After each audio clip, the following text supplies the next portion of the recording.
Hi, everyone. Welcome to Devil's Advocate. John Caldera is on special assignment tonight, but you're watching Devil's Advocate on CPT 12. Let's start off this way. You know, the media love anniversaries. They just do. And what do they love more than anniversaries? I'll tell you, they love anniversaries that fall in June, July, or August, because those are the slowest news months out of the year. So I want to give you warning. This August, you're about to see an incredible amount of 10-year anniversary stories on the 10-year anniversary of Hurricane Katrina. And that's why I'm pleased to welcome to this table our guest tonight, Michael Brown, formerly the Undersecretary for Homeland Security and the FEMA Director. Michael, welcome to the show. Good to be here, Todd. So first of all, let's start off with this little bit of disclosure. I've known you for 7 years, and although I am a reporter, I call myself that. I'm not an opinion columnist. I'm not a pundit. I consider myself a reporter. I would like the audience to know that I consider Michael a friend, so take that for what you will as this interview goes forward. Quickly, give us your resume of your government resume as you worked your way up to the FEMA Director position. Well, I started practicing law back in Oklahoma back in the early 1980s, and my job was primarily to negotiate labor contracts between police and fire departments. And I became actively involved in emergency planning and doing those types of things for police and fire departments. And then I moved to Colorado back in the late 80s, early 90s, and became the commissioner of a trade association that dealt with Arabian horses. Right. At the time, I think 30,000 members worldwide, and it was primarily a job very similar to a baseball commissioner or a football commissioner. The job was, we have rules and regulations and they're not being enforced, and we want you to come in and clean up the business. And promote the welfare of the league. Promote the welfare of the league and do all of that. Right. And I did that for 10 or 11 years. It was interesting, when I first took the job, they were so concerned about the problems in the business, they didn't think I'd last 3 years, and I spent 10 or 11 years really cleaning and straightening up that business.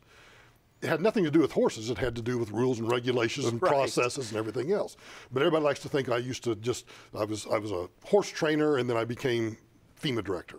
Right. Well, I went from that, and during the 2000 campaign, a good friend of mine was, Governor Bush at the time, was his campaign manager. And after Joe Albaugh. Right. And after the campaign was over and they were having the fight in Florida, Joe had asked me to come down and kind of be his second eyes and ears for what was going on in Florida. I never made that trip because the Supreme Court ruled in the meantime, and I just kind of put everything out of my mind. You know, that's great, congratulations, Joe. You'll go to work for the president. That's the end of the story. Right. And then I get a call one day, and it's the White House transition team. And Joe had told them that he wanted me to come and be his lawyer because he was going to be the director of FEMA. So I went to D.C. in January of '01, the inauguration, and became the general counsel of FEMA.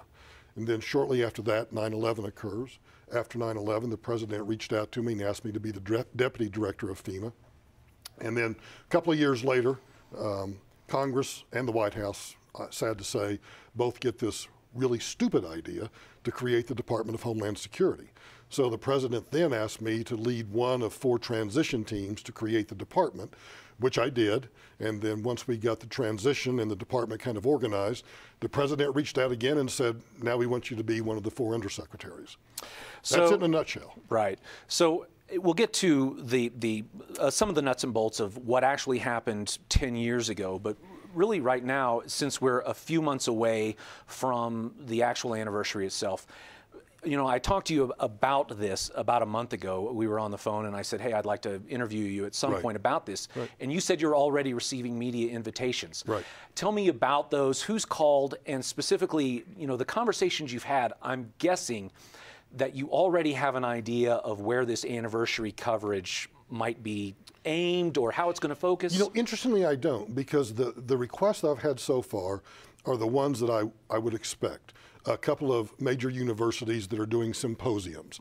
So in the Gulf area, right? No, actually, one's in the East Coast. Okay. But you know, they want me to come and talk about the experiences and the communication breakdowns and that sort of thing.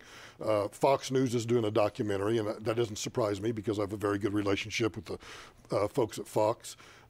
The people I've not heard from yet, which I find interesting, but I know that I will be the mainstream media folks that ripped me apart during Katrina. I know at some point they're going to reach out, and it will probably be because with all due respect to you, my friend, as a reporter, most journalists are lazy. And so they'll just repeat the same thing that occurred 10 years ago. Yeah.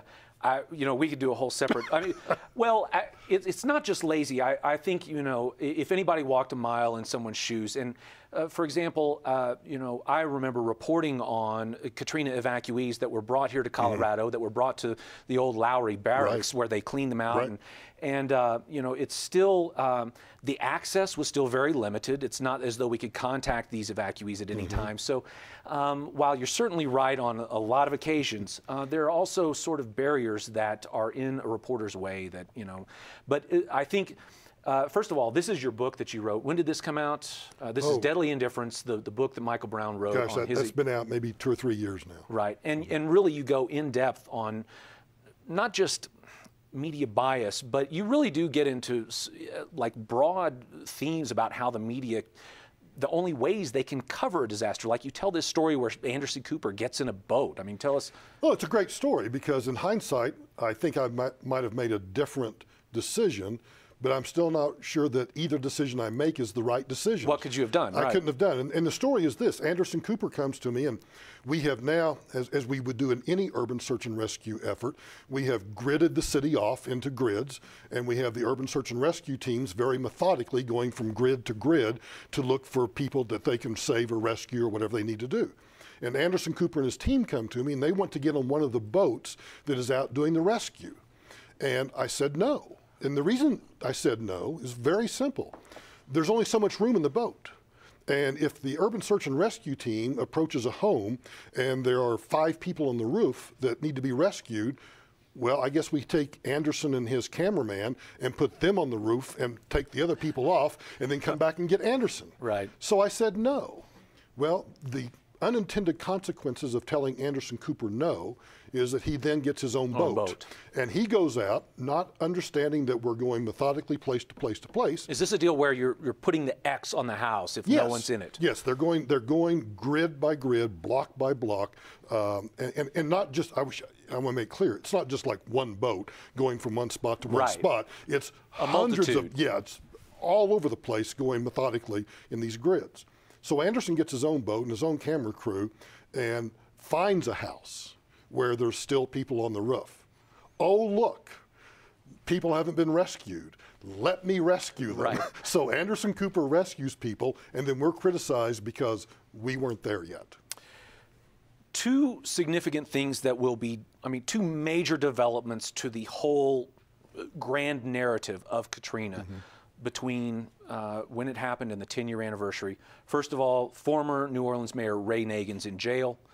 And most recently, we have this, I mean, he's still on suspension now, but Brian Williams looks like he's going to be relieved of his duties as the lead, you know, I guess the editor at large of NBC News. How much do you think those couple of things might, I don't want to call it revisionist reporting, but how much, you know, do things like that sort of might give the media a chance to take a fresh look at certain things regarding Katrina? It gives them a great opportunity to look at things differently. Whether they or not, I don't know. But I think those 2 instances point out 2 things. One is the utter corruption that I walked into in New Orleans that I have to admit I was naive about. I didn't realize just how corrupt that it was. And 2, the realization that even though you have to deal with the media in a disaster, that will always be true, and you can never control the narrative. I think viewers of this program, consumers of news, need to learn that the person behind that camera who is giving that report is human and just as fallible as anybody else, and frankly just as prone as anybody else to either exaggerate or lie or mislead about things.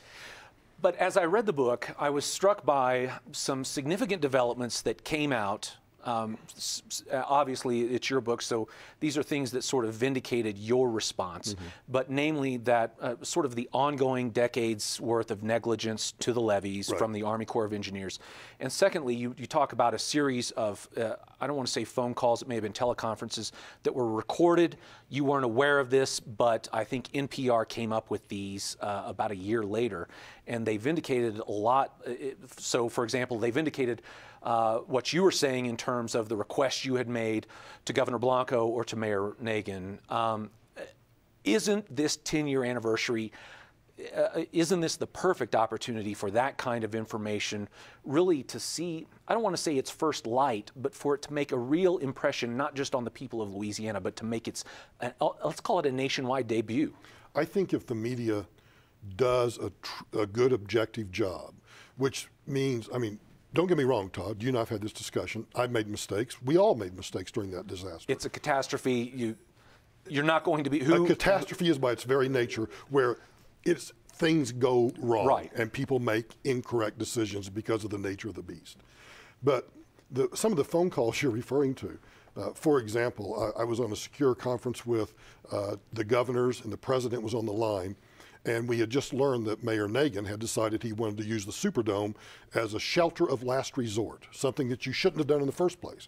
But even if you were going to do that, he was using a facility that our engineering reports indicated could not withstand a Category 3, let alone a Category 5 hurricane. Right. And I was trying to urge the governor to not use that place because all the reports indicated to us that winds over 55 miles an hour, 75 miles an hour, hailstorms, whatever it might be, were going to rip the roof off. It was going to lose power. It was below sea level. And as we know from the pictures afterwards, it was surrounded by 8 to 12 feet of water.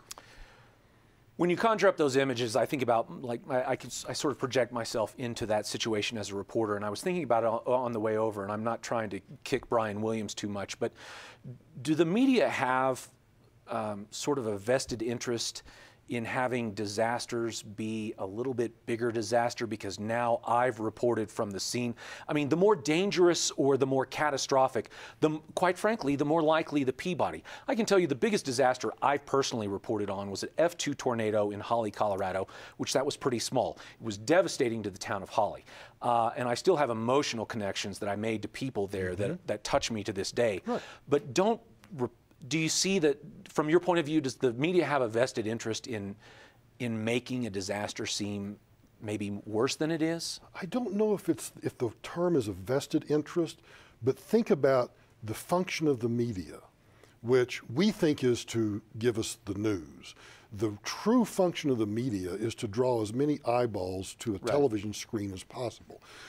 A disaster gives them everything they need. Human interest, great visuals, opportunity for a person to get outside that anchor chair and get their hands dirty, so to speak. The waiters that we've seen Brian Williams in. Everything comes together. So anytime there's a disaster, they have a natural tendency to go cover it and then to make it as dramatic as possible. I think nobody comes off worse in your book than, well, two people come off really bad, but Michael Chertoff. What's been his career trajectory since then? And you make some, I don't want to say they're accusations, but you tell some stories about Michael Chertoff. Has the media ever questioned him about some of the decisions? For example, the decision about the Navy ship and the cruise ship that happened between Chertoff, this decision that he made with Senator Trent Lott. No, I find it incredulous that those stories, because those stories are... Well, let me stop you real quick. Tell people the story about the decision that Trent Lott apparently inserted himself into, and he had to have the check off of Chertoff. We had made the decision to use one of the naval medical ships in the Gulf Coast because we had lost a lot of hospitals in New Orleans, and we were using New Orleans International as a makeshift hospital. So we were bringing one of those hospital ships down from Baltimore into the Gulf Coast. Senator Trent Lott, the Senate Majority Leader, I think at the time, Senate Majority Leader at the time, decided that would be a great photo op to have that hospital ship come into Mississippi, a place where we did not need it. Governor Haley Barbour had not requested it. I even reached out to Haley and said, Trent Lott wants the ship. Do you, because remember, I don't care what a senator wants. I care what a governor wants, because the governor's in charge of his state. So I was bringing the ship to New Orleans. We had Northern Command, which right down in Colorado Springs. We had the Defense Department, everybody all lined up. The ship is sailing toward New Orleans. Trent Lott gets on the telephone with me in the middle of the night and rips me a new one. I mean, basically calls me every name you can think of and tells me I have no testicles, to put it quite bluntly, and that if I was a real man, I would put that ship in Mississippi. To which I just said, Senator, I really don't care, and just hung up the phone. Well, he did what politicians do. He went right over my head, yeah. And he called Chertoff, and Chertoff, without even asking anyone about where that ship should be, well, Senator, you want it there? We'll send it to Mississippi. And so go back to the original question. I mean, has anyone in the mainstream media, NPR even, the Times-Picayune, somebody in New Orleans, asked him or Senator Lott about this episode? No, because it's Senator Trent Lott, and now it's Mr. Lobbyist Trent Lott, and I don't think anyone has the gumption to challenge a United States senator for a really stupid decision that either could have cost lives or certainly prevented us from delivering the kind of health care to people that needed it when they didn't need it in his state. 2014, I remember, as I was doing radio work in Oklahoma, I remember the series of 4 hurricanes that hit Florida. And, you know, for all of the acrimony that's been thrown your way for Katrina, you know, people conveniently, and I mean that, conveniently forget your success along with Governor Jeb Bush in controlling, or in the controlled response to those disasters. But you were always aware of the politics around disasters, but on Katrina, when did you realize that this was, and I'm not talking about no ordinary disaster, but politically, that this was going to be a defining narrative for the George W. Bush administration? That's very simple to answer, and it's something everyone can relate to. I have a moniker that follows me everywhere. Right. I had a nickname from the President of the United States. He calls me Brownie. And at a press op, Governor Bob Riley from Alabama, in a photo op, said something about, you know, FEMA's been doing a great job for the state of Alabama. The president heard that and turned to me and slapped me in the gut and said, oh yes, and you're doing a heck of a job, Brownie. That came literally on the heels of a meeting just before that press op occurred, where I just told the president that, sir, this is one giant messed up deal. We don't have what we need, things aren't working, things have really gone to hell in a handbasket. And so for him to say that, told the press, he's out of touch, Brown doesn't know what he's doing, people don't understand how serious this is. But it's not the fault of George Bush. George Bush was just being president and just doing what any president would have done at the time. Right. Another thing that strikes me in the book is what may be just sort of a, I don't want to call it a widespread ignorance, but a widespread misunderstanding that the American people have about FEMA. The name, emergency management, it sounds, you would imagine that there's a cavalry of, you know, that convoys of Army trucks could be sent in at a moment. That's not really what the agency is at all. And how much was the agency hamstrung by this misconception of its resources and its abilities? Well, it wasn't hamstrung by that. It was hamstrung by the misunderstanding about it. Because people have the impression that FEMA is this cadre of planes, trains, and automobiles and Army guys and everybody else that can just descend and save your butt from a catastrophe. The only thing FEMA has is a giant checkbook that is authorized by the President of the United States to spend money on whatever I say to spend money on. And a network of volunteers. And a network of volunteers. But those, I mean, those people are out doing their lives. This isn't, they're not full-time people. They have to be summoned in. They have to maybe take a day or two to stop their lives in order to go volunteer. Right, and in fact, in Katrina, we started that process even before it made landfall because we knew, based on what the National Hurricane Center was telling us, this was going to be a bad one. And even if it doesn't hit New Orleans, it's going to hit Houston or Corpus Christi. Exactly, but in particular if it hits New Orleans, we know that's going to be bad because New Orleans is a fishbowl. Right. So there is the misunderstanding about what FEMA is, and I think we also have developed this culture of dependency where people just think really bad things happen, so the federal government's going to come in and take care of it. Well, you have issues of federalism, you have issues of posse comitatus. People ask why I didn't evacuate New Orleans. Well, the President of the United States on whose authority I'm acting has no authority to invoke or to evacuate a city unless he declares martial law. Right. There's still the Posse Comitatus Act. You personally, your biggest regret may not be the same as biggest mistake. Mm-hmm. Looking back, what was your biggest mistake or your biggest regret, if they're different? Well, if you ask my wife that question, my wife's answer to that question, which I think is probably true, is I had made the decision, and this is public knowledge, I had made the decision, and actually the press made a big deal of this. I had made the decision to leave FEMA and Homeland Security by Memorial Day of 2005. Right. And had already called Andy Card and said, Andy, I want to resign, and it's time for me to go back to Colorado. And Andy said to me, would you just, because remember, this is after Florida and 4 hurricanes and a really successful year. Andy said, would you stay through this hurricane season? And without consulting my wife or anybody else, because the President of the United States and his Chief of Staff are saying, would you just stay on for 5 more months? Absolutely, right. You say, of course, I'll just stay on for 5 more months. Yeah. Oh. You Not also for those 5 months. But you also tell, it's maybe the most emotional moment in the book, where you talk about being in the presidential limo and this moment where you didn't have the courage to say something you felt you needed to say to the president. Well, here's what the story is, and that actually occurred before Katrina.